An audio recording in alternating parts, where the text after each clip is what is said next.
আমির হেসে ফেলল। সে পদ্মজার সামনে এসে বসে। পদ্মজার চোখের জল চিকচিক করছে।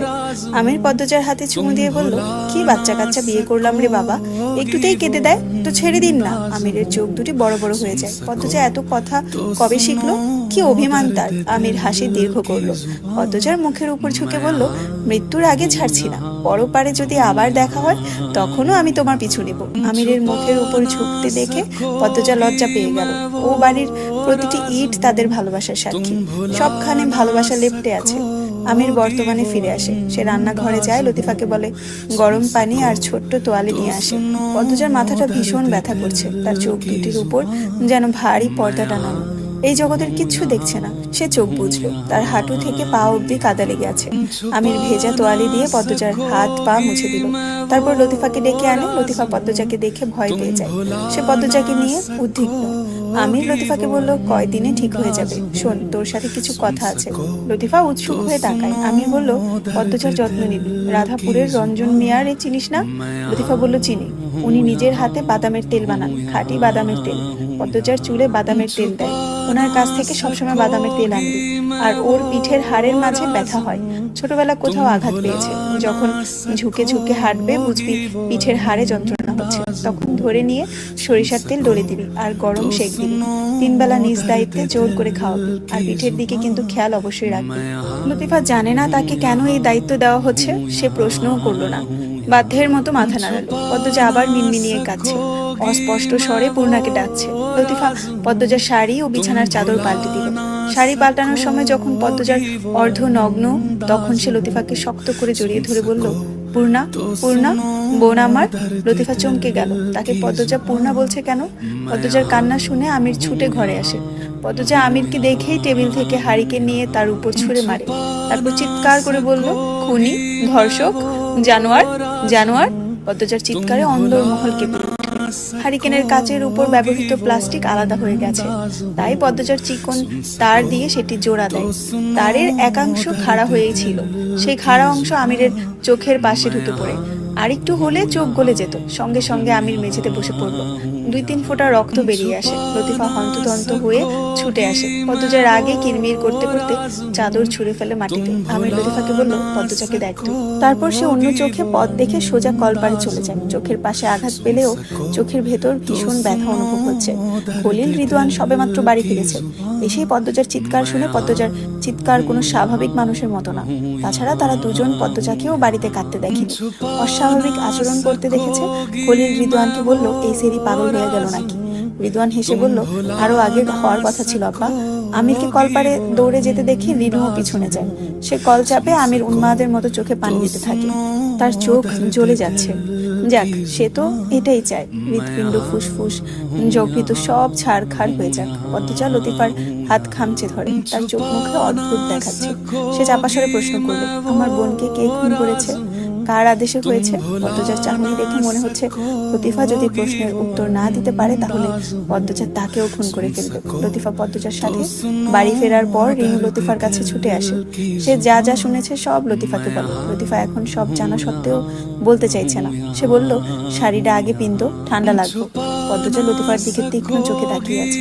সে লতিফার হাত খামচে ধরে রাখা অবস্থায় বলল, কি জানো তুমি, বলো আমাকে। যতক্ষণ লতিফার মুখ থেকে কিছু না শুনবে ততক্ষণ লতিফার হাত পদ্মজা ছাড়বে না। তার নখ লতিফার হাতের চামড়া ভেদ করে লতিফা সংক্ষেপে দ্রুত সব বলল। সব শুনে পদ্মজা লতিফার হাত ছেড়ে নিজের হাত নিজে খামচে ধরে মুখ দিয়ে ই জাতীয় শব্দ বের করে রাগে কাঁপতে থাকে। লতিফা ভয় পেয়ে যায়। সে পদ্মজার মাথায় হাত দিয়ে পদ্মজার সেই হাত এক ঝটকায় সরিয়ে দেয়। লতিফা দূরে সরে আসে। পদ্মজা শূন্যে তাকিয়ে নিজেকে স্থির করলো। তারপর চুপচাপ শাড়ি পরে নিল। লতিফা ধীরে পায়ে পদ্মজার পায়ের কাছে এসে বসলো।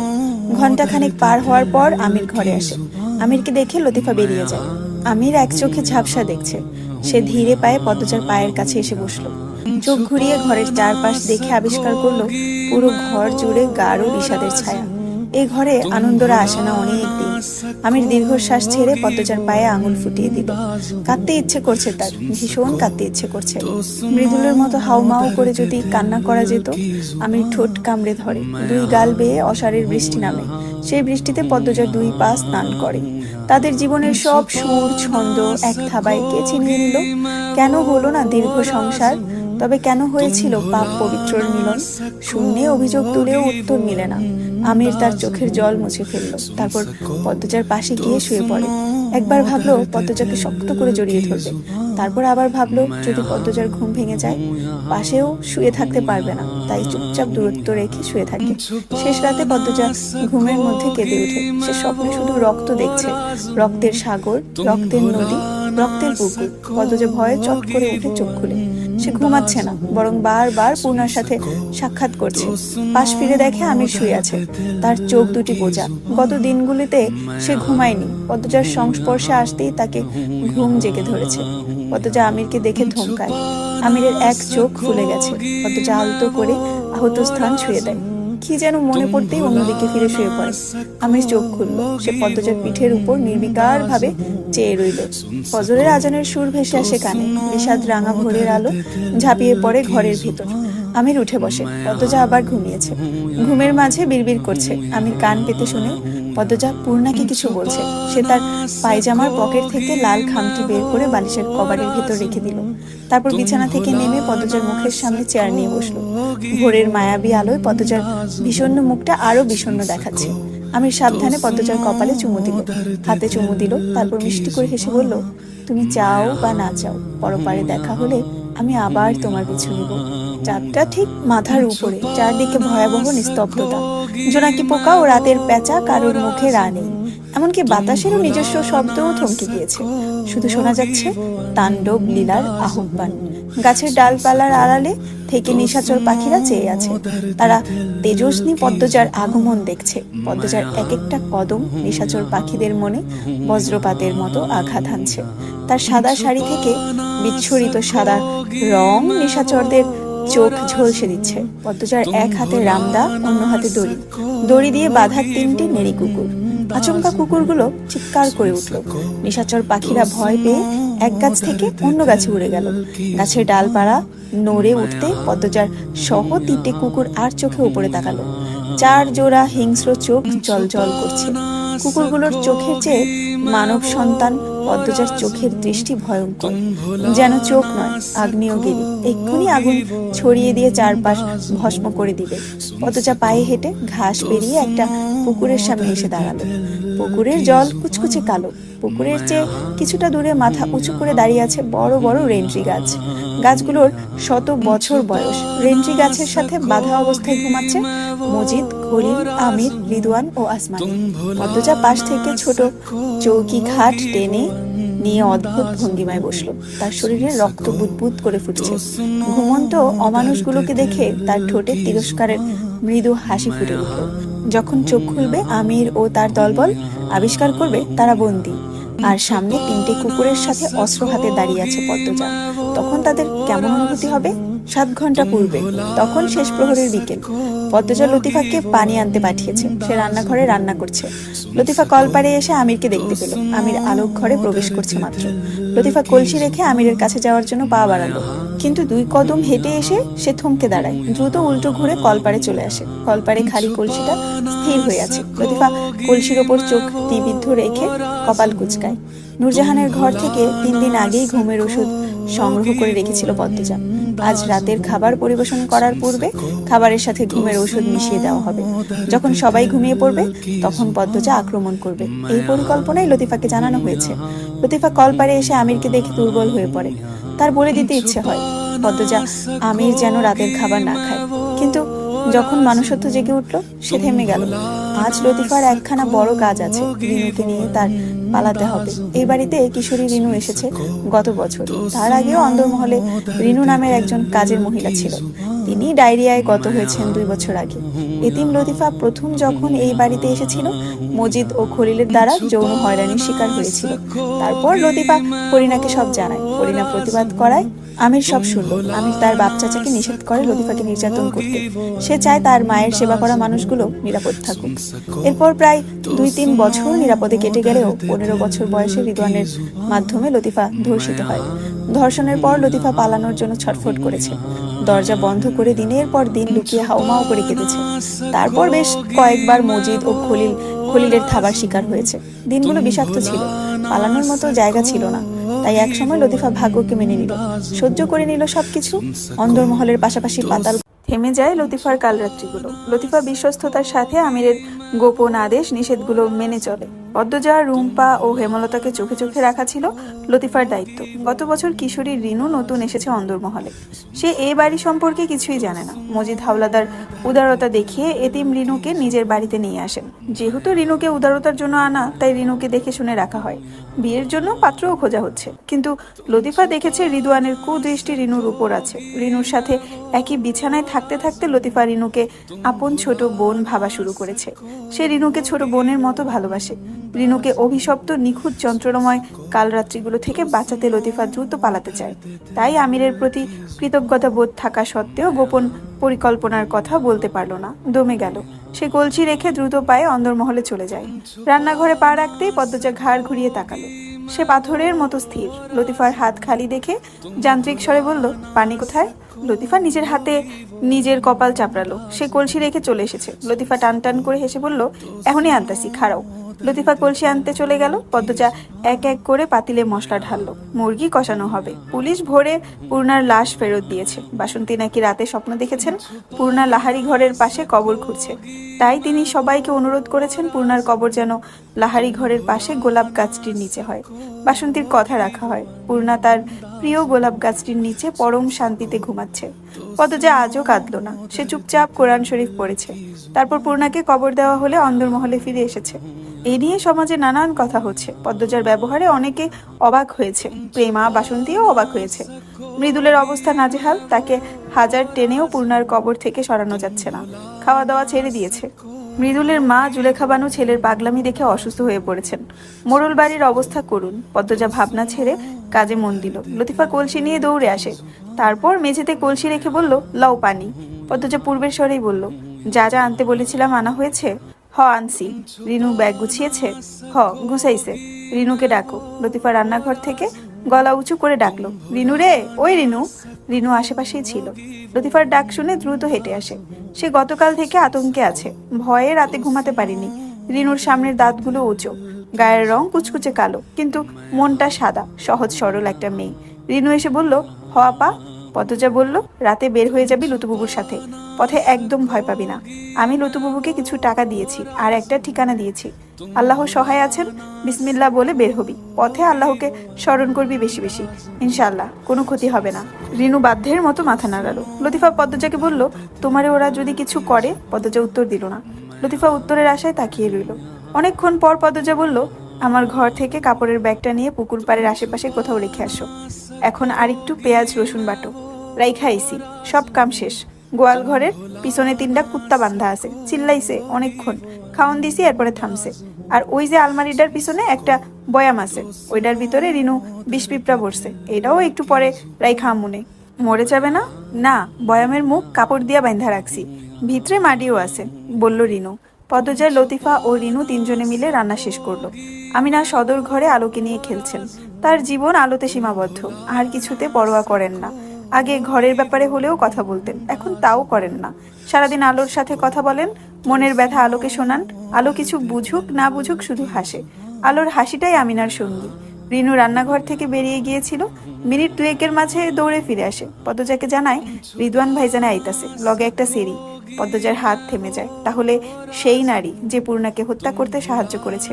রিনু এক হাত দিয়ে অন্য হাত চুলকাতে থাকলো। সে রিদওয়ানকে আগে ভয় পেত, এখন নাম শুনলেই কাঁপে। লতিফা রিনুর অস্বস্তি ভয় খেয়াল করে বলল, রিনু ঘরে যা, দরজাটা লাগাই দিবি। লতিফার বলতে দেরি হয়, রিনু ঘরে চলে যেতে দেরি হয় না।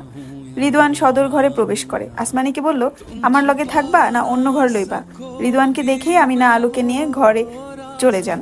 আসমানি নিকাব তুলে চোখ বড় বড় করে বলল, বাড়ির ভিতরে তোমার লগে থাকুম? আইসি যে এটাই বেশি। এমনিতে ডর লাগতেছে আমার। তখন রানী কাকি এরা ছিল, এখন তো নাই। যারা আছে এরা থাকা আর না থাকা সমান। আসমানি চারপাশ দেখে বলল, পদ্মজা কই? আসমানির চোখ মুখ দেখে দাঁত কেলিয়ে হাসলো রিদওয়ান। বলল, বাবুর বউ পাগল হয়ে গেছে, মাথা ঠিক নেই, ভয় পেও না। আসমানি চারপাশ দেখতে দেখতে বলল, মাথা ঠিক নেই দেখাই তো ডর বেশি। রিদওয়ান আসমানির সাথে ঘনিষ্ঠ হয়ে দাঁড়ালো। বলল, আজিত ফিরবে কোন দিন? মায়েরে লইয়া শহরে গেছে, আইতে 4-5 দিন তো লাগবই। তাহলে এই কয়দিন আমার সাথে থাকো। আসমানি রিদওয়ানের মুখের দিকে তাকিয়ে হাসলো। রান্নাঘর থেকে টুংটাং শব্দ আসছে। আসমানি বলল, পদ্মজা যদি জিগায় আমি কার কি লাগি? তোমাকে চিনে না, বাড়ির কাছে থাকো, আজিদের বউ হিসাবে দেখেনি কখনো। না, তাইলে কিছু বলার দরকার নেই। প্রশ্ন করলে উত্তর দিও না, সন্দেহ করলেই কি আর না করলেই কি, পদ্মজার দম আছে আর। আচ্ছা ছাড়ো, আমি পদ্মজারে দেখাইতেছি। আসমানি রান্নাঘরের দিকে এগিয়ে যায়। সে চোখ বুলিয়ে চারপাশ দেখছে। এই বাড়িতে আসার অনেক ইচ্ছে ছিল তার, কখনো আসতে পারিনি, এই প্রথম আসতে পেরেছে। অন্যবার সোজা পাতাল ঘরে যেতে হতো। লুকোচুরি খেলাটা কমেছে বলে ভালো লাগছে। এখন হয়তো প্রতিনিয়ত অন্দরমহলে আসা হবে, লুকিয়ে ভাগা ফটক দিয়ে পাতাল ঘরে যেতে হবে না। আমির ধানের বস্তায় পিঠ ঠেকিয়ে বসে আছে। ঘরের অর্ধেক অংশ জুড়ে ধানের বস্তা রাখা হয়েছে। বস্তাগুলো বাঁশের মাচার উপর, মাটি স্যাঁতসেঁতে। এই ঘরটায় খুব দরকার ছাড়া কেউ আসে না। আবছা অন্ধকারে আমিরের মুখটা অস্পষ্ট। তার হাতে পদ্মজার বেনারসি, বুকটা ধরফর করছে। আর মাত্র কয়েকটা ঘন্টা। ইস, যদি থেকে যাওয়া যেত। আফসোস, বুকের ভেতরটা পুড়ে যাচ্ছে, কিন্তু কোনো পথ নেই, সব পথ বন্ধ। হয় আগুনে ঝলসে যেতে থাকো, নয় মৃত্যু গ্রহণ করো। কি নিষ্ঠুর শর্ত। আমির পদ্মজার বেনারসির দিকে তাকালো। ধুলার আস্তরণে বন্দী হয়ে গেছে সব স্বপ্ন আশা। চোখের ছবির মতন দৃশ্যমান হয় পদ্মজার লাজুক মুখখানা। তার দুধে আলতা ছিমছিমে গরনের খয়েরি রংটা কি ভীষণ মানাতো। বর্ষাকালের শুক্রবার মানেই ছিল বৃষ্টিতে ভেজা। আমির ঘন্টার পর ঘন্টা পদ্মজাকে এক ধ্যানে দেখেছে, মুখস্থ করে নিয়েছে তার প্রতিটি পশমের দৈর্ঘ্য প্রস্থ। আমির কল্পনা থেকে বেরিয়ে বেনারসিতে চুমু দিল। সীমাহীন যন্ত্রণা থেকে বলল, যখন তোমার কথা ভাবি তখন আমার শরীরের সমস্ত শিরা উপশিরা বাঁচতে থাকে। আমাদের পথটা কি আরেকটু দীর্ঘ হতে পারতো না? আমির উত্তরের আশায় বেনারসির দিকে তাকিয়ে রইল। তার ঠোঁট দুটো বাচ্চাদের মতো ভেঙে আসে। একটু কথা বলুক না বেনারসিটি, একটু কথা বলুক। আমির ভেজা গলায় আবার বলল, তোমার জন্য বুকটা পুড়ে যাচ্ছে। তোমার ছোঁয়ার সাধ্যি, দেখার সাধ্যি কেন নেই আমার? বেনারসি নিশ্চুপ, সে বোবা প্রাণহীন। আমির চোখ বুঝে বস্তায় হেলান দিল। গত কয়েকদিনে পদ্মজার উচ্চারিত প্রতিটি শব্দ কানে বাজছে। যখন পদ্মজার বলা, একবার একবার নিজের মা বোন মেয়েগুলোর জায়গায় দাঁড় করিয়ে ভাবুন, একবার আমাকে মেয়েগুলোর জায়গায় ভেবে দেখুন, কথাগুলো কানে বাজলো, তখন চোখের পর্দায় ভেসে ওঠে পদ্মজার নগ্ন শরীর। তার সারা শরীরে ছোপ ছোপ দাগ। একটা ছায়া পদ্মজার শরীরে চাবুক মারছে। পদ্মজা আর্তনাদ করার শক্তিটুকু পাচ্ছে না, শুধু গলা কাটা গরুর মতো কাতরাচ্ছে। আমির ছায়াটির গলা চেপে ধরার জন্য হাত বাড়ায়, কিন্তু একই, ছায়াটিকে ছোঁয়া যাচ্ছে না। আমির দ্রুত চোখ খুলে ফেলল। তার মুখ থেকে অস্পষ্ট উচ্চারণ হয়, পদ্মজা। আমির চট করে উঠে দাঁড়ায়। বুকের ভেতর আগুন লেগে গেছে, ভেতরটা ভস্ম হয়ে যাচ্ছে, শরীর দিয়ে যেন ধোঁয়া বের হচ্ছে। সে শার্ট খুলে ছুঁড়ে ফেলে দূরে। কপালে বিন্দু বিন্দু ঘাম জমেছে। শরীরের শিরা উপশিরায় তাণ্ডব শুরু হয়ে গিয়েছে। এই যন্ত্রণা আমির নিতে পারবে না। সেই দুই হাতে নিজের চুল টেনে ধরল। বিগত দিনগুলো তাকে নরকেও শাস্তি দিয়েই চলেছে। চোখগুলো আজে বাজে দেখছে, মস্তিষ্কের প্রতিটি নিউরন আজে বাজে ভাবছে, পদ্মজা পদ্মজা পদ্মজা। এই পদ্মজাকে কি শক্তি লুকিয়ে আছে! এই একটি মাত্র নাম তাকে নিঃস্ব করে দিয়েছে, বিষাক্ত করে তুলেছে প্রতিটি শ্বাস প্রশ্বাস। আমির টিনের দেয়ালে এক হাত রেখে নিজেকে শান্ত করার চেষ্টা করে। মজিদ ক্লান্ত হয়ে আলোক ঘরে বসলেন। এখানে প্রচুর আলো বাতাস আসে। লতিফা মজিদকে আসতে দেখে দ্রুত শরবত আর পান সুপারি নিয়ে আসে। মজিদের সামনে এসে বসে রিদওয়ান ও খলিল। মজিদ শরবত পান করে লতিফাকে প্রশ্ন করলেন, পদ্মজার কথাবার্তা বলছে? লতিফা নতজানু অবস্থায় উত্তর দিল, হ কইছে। রিদওয়ান লতিফাকে বলল, যে মেয়েটা আসছে দেখে রাখবি, যত্ন নিবি। লতিফা বাধ্যের মতো বলল, আচ্ছা ভাইজান। খলিল বললেন, আসিদপুর থাইক্কা যে বড় পাড়িটা আনছিলাম পুষ্কুনির পারে, ওইটা বিসাবি। বিসাইছি খালু, এশারের আজান্ডার পর সব খাওন দাওন দিয়ে আমু। ভালা করছস। খলিল মুখে পান ভরে কথাটি বললেন। লতিফা শরবতের খালি গ্লাস নিয়ে চলে গেল। মজিদ আরো 2 গ্লাস পানি পান করলেন। তিনি ভীষণ ক্লান্ত, সারাদিন দৌড়ের ওপর ছিলেন। রিদওয়ানের ভুল আপাতত মগার উপর ঘুরে গিয়েছে। মগা গতকাল থেকে বাড়িতে নেই। আবার শেষবার মগার সাথে পূর্ণা ছিল। সবার জবানবন্দির ভিত্তিতে আপাতত দৃষ্টিতে মগা খুনি। পুলিশ হাওলাদার বাড়ির দারোয়ানকে খুঁজছে। মোড়ল বাড়িতে পুলিশ এসেছে শুনেই রিদওয়ান দারোয়ান মুতালিবকে হত্যা করেছিল, তাই পুলিশ মুতালিবকে পেল না। মজিদ হাওলাদার পুলিশকে বলেছেন তিনি ধারণা করেছেন দারোয়ান ও মগা পরিকল্পনা করে পূর্ণাকে ধর্ষণ করার পর মেরে ফেলেছে। পুলিশ এখন দারোয়ান মুতালিব ও মগাকে খুঁজছে। রিদওয়ান নিরাপদ আছে। খলিল মজিদকে বললেন, ভাইজান কিছু ভাবছেন? কি নিয়ে? মজিদের নির্বিকার স্বর। রিদওয়ানের ভ্রুকুটি হয়ে গেল। সে চারপাশ দেখে বলল, আপনি এত নির্বিকার কেন চাচা? আজ আমিরকে খুন করার কথা ছিল। মজিদ এক হাত তুলে রিদওয়ানকে চুপ করতে ইশারা করলেন। তারপর বললেন, বাবু যদি আমাদের কথা না শুনে তখন ব্যবস্থা নিব। আর তার আগে না, রিদওয়ানের মুখটা ফ্যাকাশে হয়ে যায়। সে নাছোড় বান্দা স্বরে বলল, আমির কখনোই পদ্মজাকে খুন করবে না, শেকল বন্দিও করবে না। মজিদ গম্ভীর স্বরে বললেন, দেখা যাবে। রিদওয়ান খলিলের দিকে তাকালো, তারপর অধৈর্য হয়ে মজিদকে বলল, আমিরের জন্য আমাদের ক্ষতি না হয়ে যায় আবার। মজিদ খলিলকে বললেন, দেখতো আশেপাশে কেউ আছে নাকি, ঘরগুলোও দেখবি। ঘরে যেতে হবে না। আমির ধানের বস্তায় পিঠ ঠেকিয়ে বসে আছে। ঘরের অর্ধেক অংশ জুড়ে ধানের বস্তা রাখা হয়েছে। বস্তাগুলো বাঁশের মাচার উপর, মাটি স্যাঁতসেঁতে। এই ঘরটায় খুব দরকার ছাড়া কেউ আসে না। আবছা অন্ধকারে আমিরের মুখটা অস্পষ্ট। তার হাতে পদ্মজার বেনারসি, বুকটা ধরফর ধরফর করছে। আর মাত্র কয়েকটা ঘন্টা। ইস, যদি থেকে যাওয়া যেত। আফসোস, বুকের ভেতরটা পুড়ে যাচ্ছে, কিন্তু কোনো পথ নেই। সব পথ বন্ধ। হয় আগুনে ঝলসে যেতে থাকো, নয় মৃত্যু গ্রহণ করো। কি নিষ্ঠুর শর্ত। আমির পদ্মজার বেনারসির দিকে তাকালো। ধুলার আস্তরণে বন্দী হয়ে গেছে সব স্বপ্ন আশা। চোখের ছবির মতন দৃশ্যমান হয় পদ্মজার লাজুক মুখখানা। তার দুধে আলতা ছিমছিমে গরনের খয়েরি রংটা কি ভীষণ মানাতো। বর্ষাকালের শুক্রবার মানেই ছিল বৃষ্টিতে ভেজা। আমির ঘন্টার পর ঘন্টা পদ্মজাকে এক ধ্যানে দেখেছে, মুখস্থ করে নিয়েছে তার প্রতিটি পশমের দৈর্ঘ্য প্রস্থ। আমির কল্পনা থেকে বেরিয়ে বেনারসিতে চুমু দিল।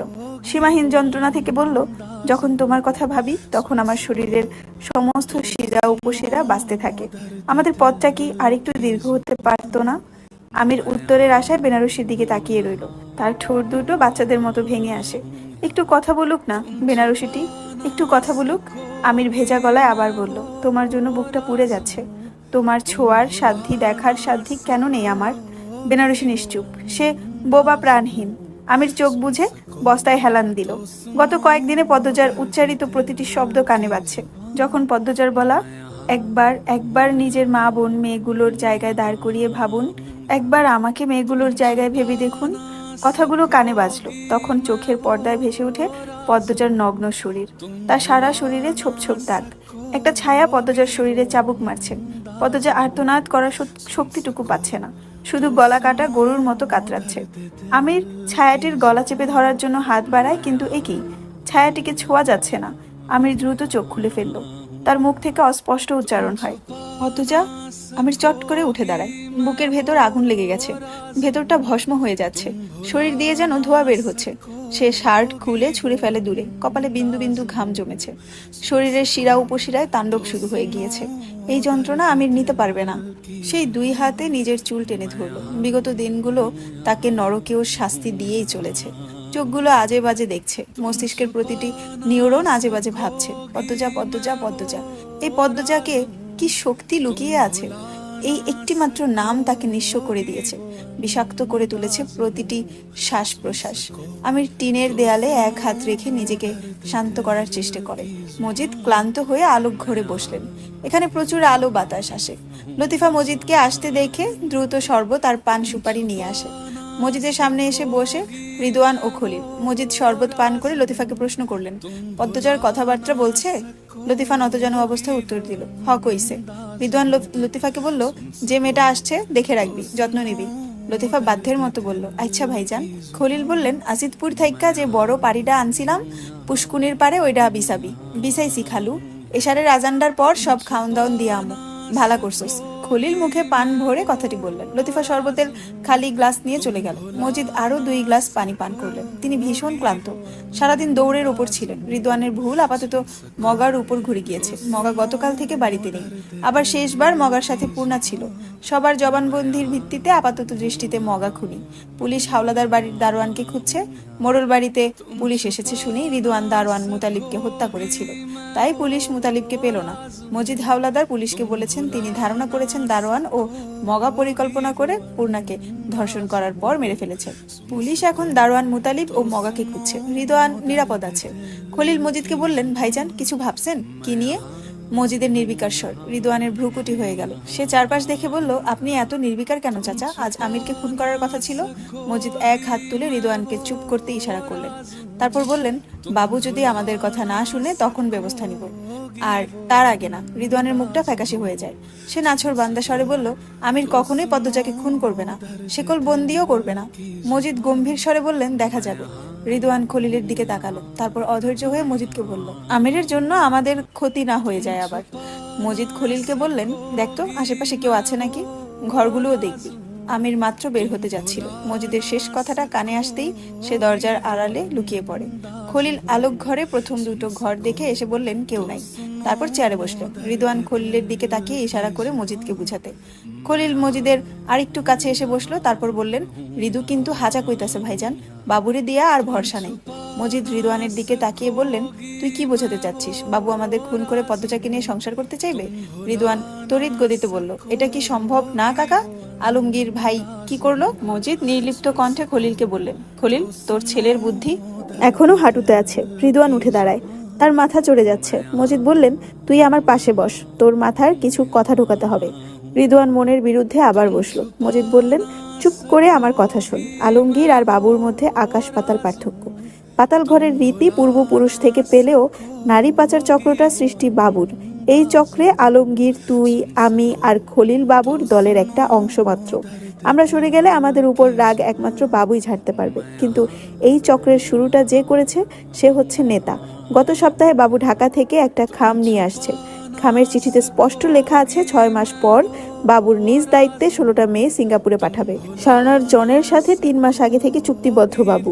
বাবুর স্বাক্ষর আছে চিঠিতে, বাবুর প্রতিজ্ঞাবদ্ধ।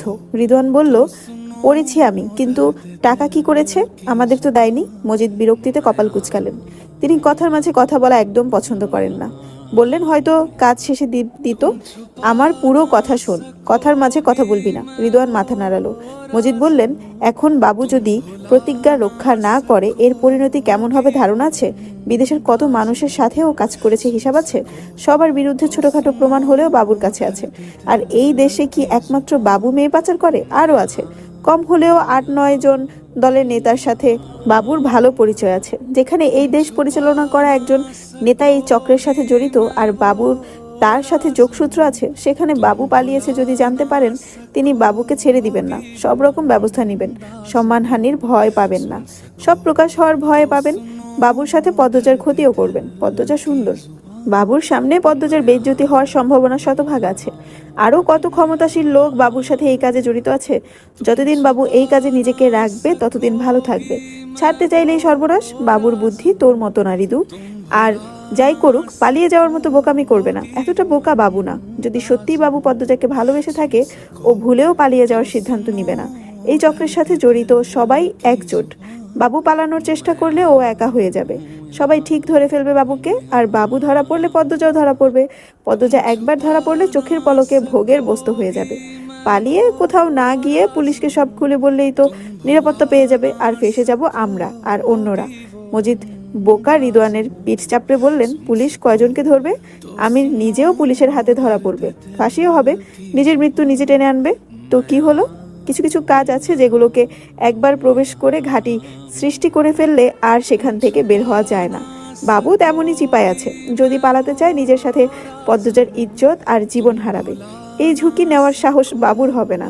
আমি নিজের চোখে ঢাকায় দেখেছি পদ্মজা অসুস্থ হয়ে ঘরে ঘুমাচ্ছে আর আমির বাড়ির সব কাজ করেছে। পদ্মজার জন্য হলেও বাবু পাতাল ঘর আর আমাদের আঁকড়ে ধরে রাখবে। দেশে কি জায়গার অভাব আছে? কোথাও না কোথাও ঠিক লুকিয়ে থাকতে পারবে। ওর কাজ করতে হবে না, ঘরে বসে খাবে। তুই নিজ চোখে দেখছিস আমির কিভাবে মাত্র 10 দিনে আলীকে রাজশাহী থেকে ধরেছে। আলীর পালিয়ে যাওয়া আমিরের জন্য হুমকি ছিল, তাই চিরুনি অভিযান চালিয়ে ঠিক খুঁজে বের করেছে। আমিরের অভিজ্ঞতা আছে।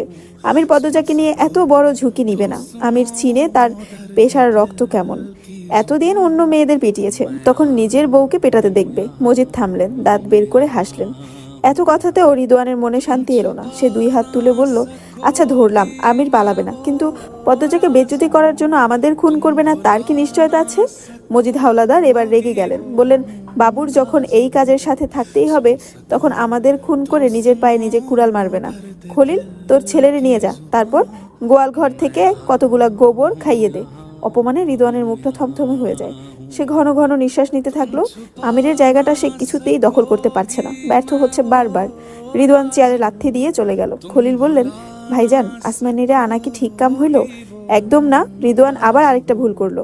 বাড়িতে কেউ নাই বলে ঝুঁকি নিয়ে যা ইচ্ছা করছে। আবার বিপদে পড়লে আমার পা যেন না চাটে বলে দিস। খলিল মুখ থেকে পানের পিচকিরি ফেলে বাইরে চোখ নিবদ্ধ করলো। ক্রোধে আক্রোশে আমিরের কপালের রাগ ভেসে উঠে, চোখ দুটি রক্তবর্ণ ধারণ করে। সে রাগে এক হাত দরজায় চেপে ধরল। তার দুর্বলতা ধরতে পেরে মজিদের আনন্দ হচ্ছে। মজিদের হাসি দেখে আমিরের গা জ্বলে যাচ্ছে। সে একবার ভাবলো এক্ষুনি গিয়ে মজিদের গলা চেপে ধরবে, কিন্তু পরক্ষণে কি ভেবে থেমে গেল। চলে এলো ধান রাখার ঘরে। ধানের মাচার ভেতরে উকি দিয়ে দেখলো চাপাতি আর রামদা ঠিকঠাক আছে নাকি। হ্যাঁ, ঠিকঠাক আছে। আমির স্বস্তির নিঃশ্বাস ছাড়লো। হ্যালো, আসসালামু আলাইকুম এভরিওয়ান। আমি জান্নাত রহমান। আপনারা আমার কণ্ঠে শুনছেন আমি পদ্মজা গল্পের 115তম পর্ব, যেটা লেখিকা হচ্ছে ইলমা বেহেরো। জানালা খুলে বাইরে তাকাতেই বিকেলের রংহীন ধূসর কুয়াশা চোখে পড়ে। পদ্মজা পালঙ্কের উপরে গাঁট হয়ে বসে আছে। এশারের নামাজ আদায় করেই মাত্রই উঠেছে। তার পরনে সাদা শাড়ি। লতিফা হন্তদন্ত হয়ে ছুটে এসে পদ্মজাকে জানালো সে পুকুর পাড়ে খাবার রেখে এসেছে। বেশ সুন্দর করে সাজানো হয়েছে চারপাশ। মজিদ, খলিল, আমির, রিদওয়ান ও আসমানি এক্ষুনি যাবে। পদ্মজা নিস্তেজ গলায় বলল, ওরা ঘুমিয়ে পড়লে আমাকে ডেকো। তার শান্ত স্বর। কথা শুনে মনে হচ্ছে পদ্মজা লতিফাকে ঘর ঝাড়ুর জন্য অথবা রান্না করার জন্য ডাকতে বলেছে। লতিফা দৌড়ে বেরিয়ে গেল। তার বুকের ভেতর দমদমা বাজছে।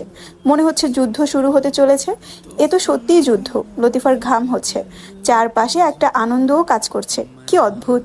রান্নাঘরে আসমানি গিয়েছিল ঠিকই, কিন্তু পদ্মজাকে কথা বলাতে পারেনি। পদ্মজা একটাও জবাব দেয়নি। সে আসমানিকে পুরো দমে এড়িয়ে গেছে। আসমানি নিরাশ হয়ে বেরিয়ে যায়। তারপর আর তাদের দেখা হয়নি। পদ্মজা বিছানা থেকে নেমে শক্ত করে হাত খোপা করলো। জানালা গলে চাঁদের আলো পদ্মজার পায়ের উপর পড়ে। নিখুঁত কালো রাতকে চাঁদ তার নরম আলোয় আচ্ছন্ন করে রেখেছে। পদ্মজা চাঁদের আলোকে ছোঁয়ার চেষ্টা করে। ছোঁয়া গেল ঠিকই, কিন্তু অনুভব করা গেল না। পদ্মজার কানের পাশ দিয়ে শা করে বাতাস উড়ে যায়। সে বাতাসের শীতলতাকে আগুনের আঁচের মতো অনুভব করছে। তারা পাঁচজন গোল হয়ে বসেছে। খাবারের সুন্দর ঘ্রাণে চারপাশ মৌ মৌ করছে। রান্নার ঘ্রাণ শুনে আমির বুঝে গেল সব রান্না পদ্মজা নিজে করেছে। সে নিজেকে সামলাতে পারলো না। সবার আগে খাওয়া শুরু করলো। আগে তাদের হালকা পাতলা আলোচনা করার কথা ছিল, তারপর খাওয়া দাওয়া করে ভবিষ্যৎ পরিকল্পনা করবে। কিন্তু আমির নিয়ম ভঙ্গ করে শুরুতেই খাওয়া শুরু করে দেয়। অজ্ঞতা বাকিরাও খাওয়া শুরু করলো। তাদের চেয়ে কয়েক হাত দূরে টলটলে জলের বিশাল পুকুর। জলের রং কালো। আশেপাশে কোনো ফুলের গাছ আছে। একটা মিষ্টি ঘ্রাণ ভেসে আসছে। কালো জলের পুকুরটির 25টি সিঁড়ি। এই পুকুর নিয়ে অনেক গুজব রয়েছে, যদিও সব মিথ্যে। বাড়ির মেয়েরা এদিকটায় কখনো আসেনি। মজিদ হাওলাদারের ভীষণ প্রিয় এই জায়গাটা। তার দাদা এই জায়গাটাতে সবসময় ভোজ আসর করতেন। মজিদের ইচ্ছে ছিল চাঁদের রাতে পুকুরের পাশে বসে ভোজ আসর করবে, কিন্তু সম্ভব হয়নি। মজিদ হাওলাদারের দাদা নিজের বউকে ভূতে ধরা পাগল প্রমাণ করার জন্য গুজব রটিয়ে দেন। সেই গুজব ধরে রাখতে মজিদ হাওলাদারও এদিকটায় আসেননি কখনো। আজ বাড়ি খালি হওয়াতে সেই সুযোগ মিলেছে। তিনি গতকালই দুজন লোক দিয়ে জায়গাটা সুন্দর করে পরিষ্কার করিয়েছেন। চোখ জুড়িয়ে দেওয়ার মতো দৃশ্য হয়েছে। একটু দূরেই ঝাঁকে ঝাঁকে জোনাকি পোকা উঠছে। মাথার উপর চাঁদের আলো। চারপাশে 4টি হারিকেন। চমৎকার পরিবেশ। খলিল মুরগির রানে কামড় দিয়ে বলল, বাবু সারাদিন কই থাহস? আমির ছোট করে উত্তর দিল, এইখানেই। মজিদ আমিরকে আগাগোড়া পরখ করে নিয়ে বলল, কোনো কিছু নিয়ে দুশ্চিন্তায় আছিস? না আব্বা, বলল আমির। রিদওয়ান কিছু বলতে আগ্রহী নয়। সে চুপচাপ খাচ্ছে। তার চোখে মুখে বিরক্তির ছাপ। আসমানি আমিরের পাশ ঘেসে বসলো। বলল, পরের কামে কয়দিনের সময় দিছে? অনেক দিন। এইবার ভৈরবের নিশানা রাইখো। ওইখানে সুযোগ সুবিধা আছে অনেক। মজিদ আসমানির সাথে তাল মেলালেন। আমিও ভৈরবের কথা বলতাম। আমির রিদওয়ানের দিকে তাকিয়ে বলল, এই কাজ রিদওয়ান নিক। আজিদ আর হাবুরে নিয়ে কয়েকদিনের জন্য ট্রলার নিয়ে ভৈরবে চলে যাবে। রিদওয়ান না চাইতেও সম্মতি জানালো। আমির আর চোখে পিছনে তাকালো। তার চেয়ে 5 হাত দূরে একটা রেন্ট্রি গাছ। গাছটির পিছনে সে চাপাতি আর রামদা রেখেছে। আর একটু রাত বাড়লে যখন সবাই ক্লান্ত হয়ে যাবে, নেশা করবে, তখন সে আক্রমণ করবে। 2 হাতে 2 অস্ত্র নিয়ে রিদওয়ান ও মজিদকে আঘাত করা তার লক্ষ্য। তারপর খলিল আর আসমানি বা হাতের খেল। আমির চুপচাপ প্রহর গুনতে থাকে। খাওয়া শেষে প্লেটগুলো দূরে রাখা হয়। প্লেটগুলো সরানোর জন্য মজিদ চারপাশে চোখ বুলিয়ে লতিফাকে খুঁজলেন। লতিফা আশেপাশে নেই। অন্যবার তো থাকে, আজ কোথায়? মজিদ বিরক্ত হলেন। তিনি মনে মনে লতিফাকে একটা নোংরা গালি দিলেন। তারপর পরবর্তী ডিল নিয়ে কথাবার্তা শুরু করলেন। কিভাবে এগোতে হবে, কোন এলাকায় যেতে হবে, বর্তমান পরিস্থিতি কিভাবে স্বাভাবিক করা যায়, এসব নিয়ে আলোচনা চলতে থাকে। রিদওয়ান চোখ মুখ কুচকে বসে আছে। মজিদ হাওলাদার আমিরকে কি প্রশ্ন করবেন বলেছিলেন, তাও করছে না। এই বুড়ো আবার গুটি পাল্টে দিয়েছে নাকি? আমির কথা কম বলছে। সে মোক্ষম সুযোগের অপেক্ষায়, কিন্তু তার সুযোগ আসার পূর্বেই সে এবং বাকিরা ঘুমের কাছে হেরে যায়। এতই ঘুম পেয়েছিল যে তাদের শরীর অন্দরমহলে যাওয়ার অবধি ইচ্ছে শক্তিটুকু ছিল না। লতিফা কিছুটা দূরে অন্ধকারে লেবু গাছের আড়ালে বসেছিল। মশা কামড়ে তার হাত পা বিষিয়ে দিয়েছে। যখনই দেখলো ভোজ আসরের 5 জনই ঘুমিয়ে পড়েছে, তার ঠোঁটে হাসি ফুটে ওঠে। সে ছুটে যায় অন্দরমহলে। পদ্মজা সদর ঘরে শান্ত হয়ে বসেছিল। লতিফা হাঁপাতে হাঁপাতে সব জানালো। তারপর তারা লুকিয়ে রাখা দড়ি আর ওড়না নিয়ে চলে আসে পুকুর পাড়ে। পদ্মজা, লতিফা ও রিনু মিলে ঠান্ডা মাথায় মজিদ, খলিল, আমির, রিদওয়ান এবং আসমানির হাত পা ও মুখ বেঁধে ফেললেন। তারপর এক এক করে টেনে নিয়ে গেল রেন্ট্রি গাছের সামনে। পাঁচজনকে পাঁচটি গাছের সাথে বেঁধে তারা স্থির হয়ে দাঁড়ালো। লতিফার রিনু ঘেমে একাকার। রিনু তো ভয়ে তরতর করে কাঁপছে। এমন একটি দুঃসাহসিক কাজ অংশগ্রহণ করে সে হতভম্ব। পদ্মজা বলল, এবার তোমরা বেরিয়ে যাও। লতিফা ও রিনু দুজনের গায়ে বোরকা ছিল। তারা ব্যাগ নেওয়ার জন্য অন্দরমহলে দৌড়ে যায়। পদ্মজা বিদায় জানাতে অন্দরমহলে আসে। বের হওয়ার পূর্বে রিনু ও লতিফা পদ্মজাকে জড়িয়ে ধরে কান্না করে দিল। লতিফা বিষণ্ণ গলায় বলল, আবার দেখা হইব তো পদ্ম? আল্লাহ চাইলে আবার দেখা হবে বুবু। সামলাইতে পারবা সব? পারবো। তোমরা বেরিয়ে পড়ো, আর দেরি করো না। লতিফা এক হাতে ব্যাগ নিয়ে অন্য হাতে রিনুর হাত ধরলো। তারপর ছলছল চোখে পদ্মজাকে একবার দেখে বেরিয়ে পড়লো অচেনা গন্তব্যে। আমিনা সদর ঘর থেকে সবকিছু দেখছেন। এত দিনের পুরনো কাজের মেয়ে চলে যাচ্ছে কেন? তিনি প্রবল আগ্রহ থেকে পদ্মজাকে প্রশ্ন করলেন। লুতু, কই যাইতাছে? পদ্মজা শান্ত স্বরে বলল, শহরে যাচ্ছে। ওমা, কার কাছে? আপনি ঘরে যান, সকাল হওয়া অবধি বের হবেন না। আমিনা অবাক হয়ে জানতে চাইল, কে রে? পদ্মজা তীক্ষ্ণ চোখে তাকিয়ে বলল, এতদিন যেরকম নির্জীব ছিলেন আজও থাকুন। পদ্মজা রান্নাঘর থেকে হাতে রামদা তুলে নিল। তারপর আমিনাকে জোর করে ঘরে ঢুকিয়ে বাইরে থেকে দরজা বন্ধ করে দিল। দরজা বন্ধ করার আগে আমিনার উদ্দেশ্যে বলল, যদি কোনো শব্দ করেন আপনার মাথা শরীর থেকে আলাদা হয়ে যাবে। তারপর পদ্মজা রামদা নিয়ে গোয়াল ঘরে গেল। সেখান থেকে 3টে নেড়ি কুকুর নিয়ে পুকুর পাড়ের পথ ধরল। নিশীথে 5জন মানুষ বাঁধা অবস্থায় মাথা ঝুঁকে ঘুমাচ্ছে, আর সামনে রামদা নিয়ে এক রূপসী বসে আছে। পাশে 3টি কুকুর দাঁড়িয়ে আছে। দৃশ্যটি ভয়ঙ্কর। সুনসান নীরবতায় কেটে যায় ক্ষীণ মুহূর্ত। আর সময় নষ্ট করা যাবে না। তারা বেঘরে ঘুমাচ্ছে। মৃত্যু উপভোগ না করে অমানুষগুলো মরে যাক পদ্মজা চায় না। সে 2 জগ পানি 5 জনের মাথার উপর ঢেলে দিল। তাতেও তাদের ঘুম ভাঙল না। পদ্মজার দার শেষ প্রান্তে নিয়ে পরপর 5 জনের পায়ের তালুতে আঘাত করলো। এতে কাজ হয়, তারা সক্রিয় হয়। 5 জনই আধ বোঝা চোখে তাকায়। তাদের ঘুমের ঘোর এখনো কাটেনি। মাথা ভারী হয়ে আছে, ভন ভন করছে। পদ্মজা চৌকি খাটের ওপর গিয়ে বসলো। রিদওয়ান পদ্মজাকে ঝাপসা ঝাপসা দেখছে। সে চোখ বুজে আবার তাকালো। পদ্মজার হাসি হাসি মুখটা ভেসে উঠে। তার হাতে রামদা। জল জল করছে পদ্মজার পাশের 3টি কুকুরের চোখ। রিদওয়ান চমকে গেল। মজিদ, খলিল এবং আসমানি যখন পরিস্থিতি বুঝতে পারলো, তারাও চমকে যায়। তারা কথা বলতে গেলে আওয়াজ বের হয়। উঠতে গেলে টের পায় তাদের হাত পা বাঁধা। প্রচন্ড গরম পড়েছে। প্রেমা ঘেমে একাকার। তৃষ্ণায় তার গলা শুকিয়ে চৌচির। ইচ্ছে করলে হাত বাড়িয়ে নদীর পানি দিয়ে গলা ভেজাতে পারে, কিন্তু তার ইচ্ছে করছে না। বুকের ভেতরটা শুকিয়ে কাঠ হয়ে গেছে। 7 মাস পূর্বেই শুকিয়ে কাঠ হয়ে যাওয়া ভগ্ন হৃদয় নিয়ে দিব্যি বেঁচে আছে। মাঝে মাঝে সে নিজেকে প্রশ্ন করে, কেন সে বেঁচে আছে? তুষার তার হাতের সিগারেটটি নদীতে ফেললো। তারপর সামনে তাকালো। কালো বোরখা পরে বসে আছে প্রেমা। তার মাথার উপর বাঁশের ছাউনি। সে চোখ ছোট ছোট করে উদাসীন হয়ে তাকিয়ে আছে দূরে, বহু দূরে। তুষার 4 মাস ধরে প্রেমাকে দেখছে। মেয়েটা সবসময় উদাসীন হয়ে থাকে। তুষার তার কপালের ঘাম মুছল। গরম ভালোই পড়েছে। সে তার ব্যাকপ্যাক থেকে পানির বোতল বের করে গলা ভেজালো। তারপর প্রেমাকে ডাকলো, এই মেয়ে, পানি খাও, গরম পড়েছে খুব। প্রেমা তাকালো না। তুষার তার এক ভ্রু উঁচিয়ে ডাকলো, এই যে খুকি। প্রেমা ঘাড় ঘুরিয়ে ছো মেরে বোতল নিল। তারপর আবার আগের মতো ঘুরে বসলো। প্রেমার ব্যবহারে তুষার বেকুব বনে যায়। তার মাথা চড়ে যায়। এইটুকু মেয়ে বেয়াদবি করলো কিভাবে? তুষার দূরে গিয়ে বসলো, কিন্তু তার রাগ বেশিক্ষণ রইল না। দোষটা তো তারই। বয়সের পার্থক্যটা বেশি হওয়াতে প্রেমাকে তার বউ মনে হয় না। তাই গত 4 মাসের দাম্পত্য জীবনে একবারও সে প্রেমার হাত ধরেনি। কখনো ভাবেও নি এই একটা বউ আছে। শুধু 2 জন এক বাড়িতে থেকেছে। এই যুগে এরকম 14-15 বছর বয়সের পার্থক্যে স্বামী স্ত্রীর আরোহ দেখা যায়। তবুও কেন যেন তুষার প্রেমাকে ছোট স্কুল পড়ুয়া একটা মেয়ে ছাড়া আর কিছু ভাবতে পারে না। সে প্রেমার সাথে সবসময় দূরত্ব রেখেছে। মানসিকভাবে ভেঙে পড়া মেয়েটাকে সময় দেয়নি। এতবার কাঁদতে দেখেও আদর করে কখনো কান্না থামায়নি। সবকিছু স্বাভাবিকভাবে নিয়েছে। তুষার যে রসকসহীন কাঠখোট্টা একটা মানুষ প্রেমা বুঝে নিয়েছে। তুষারও বুঝতে পেরেছে। তাকে বুঝিয়েছে তার মা। গত শুক্রবার জুম্মার পর তুষারের মা আইতুন বিবি তুষারের সাথে ব্যক্তিগতভাবে কথা বলেন, বুঝান বউকে বউয়ের মতো দেখতে। বিয়ে যখন হয়েছে, প্রেমাই তুষারের জীবনের নিখুঁত স্ত্রী। প্রেমা নিঃসঙ্গতায় কামড়ে খিটখিটে হয়ে যাচ্ছে। এক বোন কবরে, অন্য বোন জেলে। যে স্বামী হয়েছে সেও দূরত্ব বজায় রেখে চলে। এভাবে মেয়েটাকে কিভাবে স্বাভাবিক জীবনযাপন করবে? মায়ের কথা শোনার পর তুষার কাজকর্ম রেখে অনেক ভেবেছে। উপলব্ধি করলো পদ্মজার মুখে প্রেমার যে বর্ণনা সে শুনেছিল, যে প্রাণোচ্ছল লজ্জাবতী মেয়েটার কথা সে শুনেছিল, সে মেয়েটা আর আগের মতো নেই। তুষারের বিবেক জাগ্রত হয়। সিদ্ধান্ত নেয় প্রেমাকে সময় দিবে, সম্পর্কটাকে সুযোগ দিবে, সহজ করবে। তাৎক্ষণিক সে প্রেমাকে জানালো তারা অলন্দপুর ঘুরতে যাবে। তুষারের সিদ্ধান্ত শুনে প্রেমা কোনো প্রতিক্রিয়া দেখায়নি। গত 2 দিন তুষার ইনিয়ে বিনিয়ে কথা বলার চেষ্টা করেছে, তাও সব কথা পড়া নিয়ে। এত ছোট মেয়ের সাথে কি বন্ধুত্ব হয়? তুষার কথা বলে সম্পর্ক সহজ করতে গিয়ে আরো কঠিন করে ফেলছে। সে কিছুতেই প্রেমার সাথে সহজ হতে পারছে না। তারপর আজই দুজন গ্রামের উদ্দেশ্যে বের হলো। পথে কেউ কোনো কথা বলেনি। অলন্দপুরে চলে এসেছে তারা। নৌকা বিরতিহীনভাবে আটপাড়ার দিকে এগোচ্ছে। তুষার আর চোখে প্রেমাকে দেখলো। প্রেমা ঝিম ধরে বসে আছে। তুষার খ্যাক করে গলা পরিষ্কার করে ডাকলো, প্রেমা। প্রেমা ঘাড় ঘুরিয়ে তাকালো।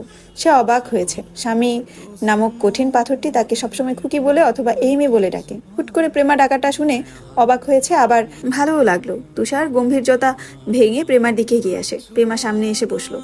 মাঝি বাউল গান গাইছে। গাইতে গাইতে বৈঠা বইছে। তারা কথা বলতে গেলে আওয়াজ বের হয়। উঠতে গেলে টের পায় তাদের হাত পা বাঁধা। ঘুম উবে যায়, মস্তিষ্ক সচল হয়ে ওঠে। রিদওয়ান অবাক চোখে মজিদের দিকে তাকায়। মজিদও তাকালেন। তারা ছোটার জন্য ছটফট করলো, কিছু একটা বলার চেষ্টা করলো, কিন্তু কোনো চেষ্টাই সফল হচ্ছে না। আমির পদ্মজার দিকে তাকিয়ে আছে। তার চোখ দুটি বারবার বুঝে যাচ্ছে, তবে পরিস্থিতি ধরতে পেরেছে। সে সব সময় বলে পদ্মজার নাকি নিজস্ব আলো আছে। এই যে এখন তার মনে হচ্ছে অন্ধকারাচ্ছন্ন অতলে যখন সে তলিয়ে যাচ্ছিল, তখন পদ্মজা এসে আলোর মিছিলে ভরিয়ে দিয়েছে তার মনের উঠান। পদ্মজা 5 জনকে পরখ করে নিল। তাদের ছটফটানি আর ভয়ার্থ চোখ পদ্মজার দেখা সবচেয়ে সুন্দর ও তৃপ্তিকর দৃশ্য। আমিরের উপর চোখ পড়তেই আগে চোখে ভাসে আমিরের অযত্নে বেড়ে ওঠা মাথার চুল, যা আমিরের কপাল ও চোখ ঢেকে রেখেছে। পদ্মজা উঠে দাঁড়ালো। রিদওয়ান ও মজিদের পাশে গিয়ে বসলো। দূরে সন্তানহারা পেঁচা ডাকছে চাপা স্বরে। আশেপাশে নাড়াচাড়ার শব্দ শোনা যাচ্ছে। পদ্মজা তাদের উপর ঝুঁকলো। তারপর মৃদু হেসে চাপা স্বরে বলল, তবে হোক উৎসব। পদ্মজার কণ্ঠ ও হাসি তাদের হৃৎপিণ্ডর জোরে সোরে আঘাত হানে। আসমানি শব্দ করেই চলেছে। সে ভীতগ্রস্ত। ভয়ে তার শরীরে ঘাম হচ্ছে।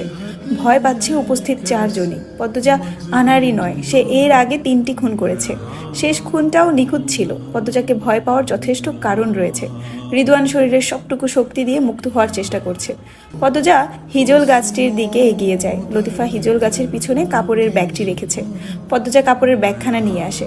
ব্যাগ উল্টো করতেই বেরিয়ে আসে 3টে বয়াম, চাপাতি, ছুরি, রামদা ও তলোয়ার। অস্ত্রগুলো দেখেই বন্দীদের আত্মা কেঁপে ওঠে। খলিল হাওলাদার ভয়ে পা দিয়ে মাটি খুঁড়তে খুঁড়তে গোঙানো শুরু করলেন। পদ্মজা তীক্ষ্ণ চোখে তাকায়। ছুরি নিয়ে ধীরে পায়ে আসে। পদ্মজার হাতে ছুরি দেখে কুকুরগুলোও ভয় পেয়ে যায়, পালাতে উদ্যত হয়। কিন্তু তারা সুপারি গাছের সাথে বাঁধা, তাই পালাতে পারল না। ঘেউ ঘেউ করে চিৎকার করে উঠল। পদ্মজা খলিলের উপর ঝুঁকে তার মাথার চুল শক্ত করে ধরে কিরমির করে বলল, যে হাত দিয়ে এতদিন হত্যা করে আসা হয়েছে, আমি আজ সেই হাত কেটে ফেলব। খলিল চোখ দুটি মার্বেলের মতো বড় বড় হয়ে যায়। পদ্মজার রন্ধ্রে রন্ধ্রে ঢুকে পড়ে পূর্ণার মৃত্যুদেহর সোদা গন্ধ। ভেসে উঠে আঁচড় কাটা মায়াবী মুখটা। সে মনের ক্রোধ প্রকাশ করতে খলিলের চুল ধরে রেন্ট্রি গাছের সাথে কয়েকবার আঘাত করলো। খলিলের মাথা ফুলে টিলার মতো উঁচু হয়ে যায়। যে চোখে এতদিন হিংস্রতা ছিল, সেই চোখে ভয়ের ছাপ। পদ্মজা ছুরি দিয়ে খলিলের হাতে পায়ে চামড়া ছিঁড়ে দিল। তারপর বয়াম থেকে মরিচ নিয়ে সেখানে আহত স্থানে মাখিয়ে দিল। খলিলের চোখ ফেটে জল বেরিয়ে আসে। তিনি কেঁদে কিছু বলছেন, কিন্তু ছাড়া কিচ্ছু শোনা যাচ্ছে না। যন্ত্রণায় তার কলিজা ফেটে যাচ্ছে, জ্বলে যাচ্ছে হাত পা। খলিলকে ছেড়ে পদ্মজা সরু চোখে রিদওয়ানের দিকে তাকালো। কাছে কোথাও থেকে পেঁচা ডাকছে। জোনাকি পোকাদের দেখা যাচ্ছে না। কুকুর 3টি পদ্মজার দিকে অবাক চোখে তাকিয়ে আছে। খলিলকে আঘাত করার সময় পদ্মজার চোখে মুখে যে হিংস্রতা ফুটে উঠেছিল, সেই দৃশ্য দেখে তারা অবাক হয়েছে। পদ্মজাকে তাকাতে দেখে রিদওয়ান চট করে চোখের দৃষ্টি সরিয়ে নিল। খলিলের অবস্থা দেখার পর থেকে সে পদ্মজাকে ভয় পাচ্ছে। শরীরের সব শক্তি দিয়ে চেষ্টা করছে ছোটার। রিদওয়ানের চোরা চাহনি দেখে পদ্মজা হয়তো হাসলো। মধ্যরাতের বাতাস ছড়িয়ে পড়েছে সর্বত্র। পদ্মজা দ্বিতীয় বয়ামটি নিয়ে রিদওয়ানের দিকে এগিয়ে আসে। পদ্মজার এক একটা কদম রিদওয়ানের আত্মাকে কাঁপিয়ে তুলছে। পদ্মজা রিদওয়ানের পাশে বসলো। রিদওয়ান আর চোখে পদ্মজার দিকে তাকায়। পদ্মজা রিদওয়ানের মুখের সামনে মুখ নিয়ে দাঁত বের করে হাসলো। বলল, রাখে আল্লাহ, মারে কে? হ্যাঁ।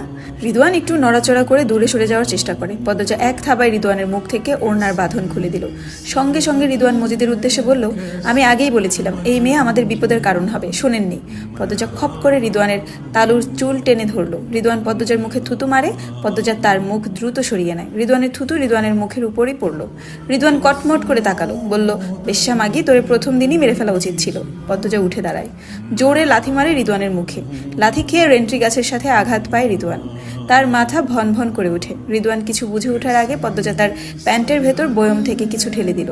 সেকেন্ড কয়েক পার হতেই বিশেষ স্থানে জ্বালাপোড়া অনুভব করে। একসাথে অনেকগুলো জীবের কামড়ে তার মুখ নীল হয়ে যায়। সে চমকে তাকায় পদ্মজার দিকে, প্রশ্ন করে, কি দিছোস? খানকির ঝি, প্যান্টের ভেতর কি দিছোস তুই?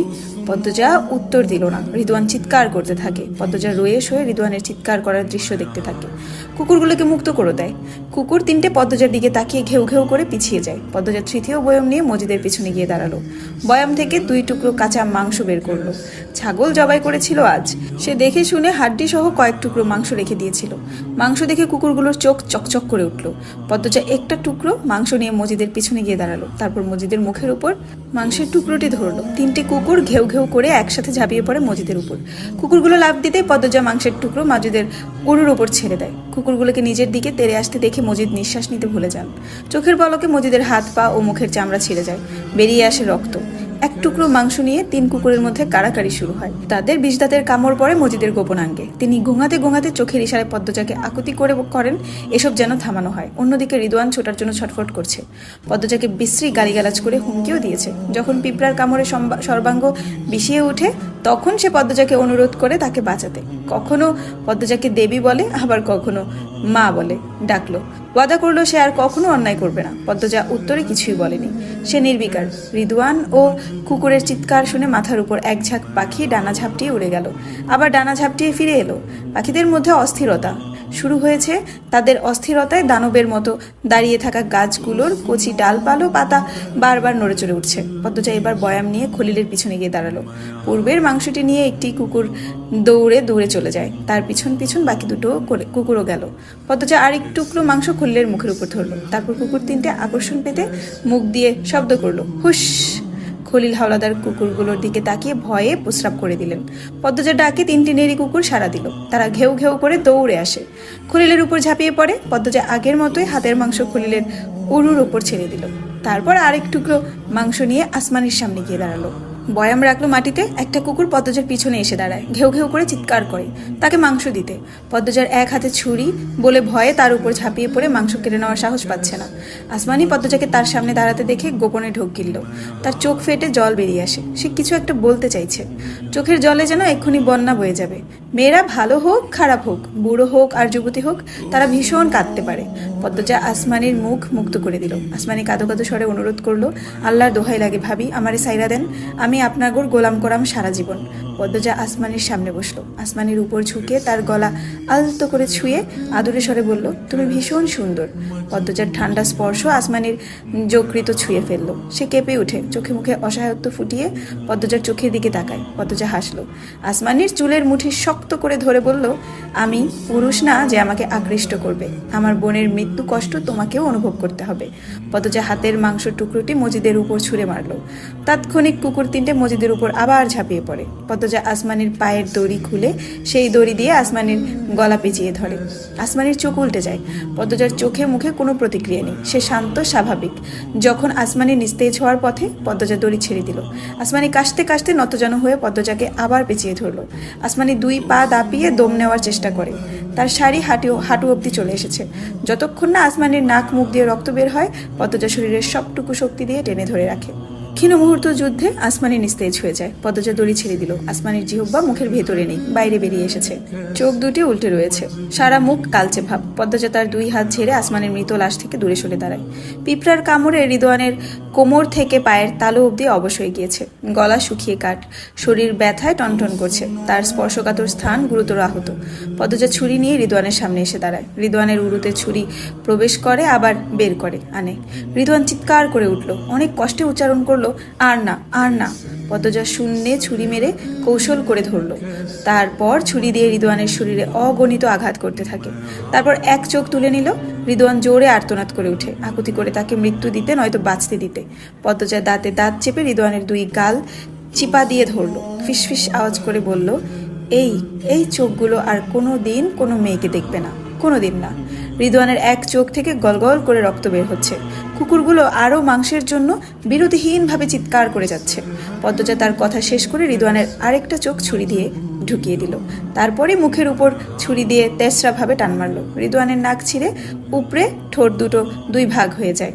চিৎকার করার শক্তিটুকু তার আর পেল না। তার পূর্বেই বেহুশ হয়ে যায়। পদ্মজা ক্রোধে মৃদু কাঁপছে। তার সাদা শাড়ি ইতিমধ্যে রাঙা হয়ে গেছে। সে রাম দা নিয়ে নিঃশ্বাসের গতিতে যেভাবে পারে রিদওয়ানকে খোপাতে থাকলো। তার মুখ দিয়ে ক্রোধ স্বর বের হচ্ছে। রিদওয়ানের শরীর মাংস ছিটকে পড়ে এদিক সেদিক। লুকিয়ে দেখা নিশাচরেরা এক স্বরে ডেকে উঠে। তারা পদ্মজাকে তার কাছে সাহস জোগাতে কিছু বলছে, নাকি ভয় পেয়ে ডাকছে, কে জানে। প্রায় মিনিট 10 পর পদ্মজা স্থির হয়ে দাঁড়ালো। তার মুখ রক্তে অস্পষ্ট, চোখ দুটি ছাড়া কিচ্ছু দেখা যাচ্ছে না। শাড়িতে তাজা রক্তে জবজবে, সামনের চুলগুলো রক্তে আঠালো হয়ে গেছে। তার বুক হাবরের মতো ওঠানামা করছে, নিঃশ্বাস নিচ্ছে ঘন ঘন। বাতাস পদ্মজার সাহসিকতায় মুগ্ধ হয়ে তাকে আলিঙ্গন করার জন্য ধেয়ে আসে। পদ্মজার রামদা থেকে রক্ত পড়ছে চুইয়ে চুইয়ে। সেই রামদা রেখে সদ্য কেনা চাপাতি তুলে নেয় হাতে। ঘুরে এসে মজিদের সামনে দাঁড়ায়। কুকুরের আঁচড় আর কামড়ে মজিদের প্রাণ নেতিয়ে পড়েছে। পদ্মজা মজিদের মুখের উপর বাঁধন খুলে দেয় মজিদের শেষ আর্তনাদ শোনার জন্য। মজিদ অস্পষ্ট স্বরে বলল, মা, মা আমার। মজিদের কথা শেষ করতে পারল না। পদ্মজা চিৎকার করে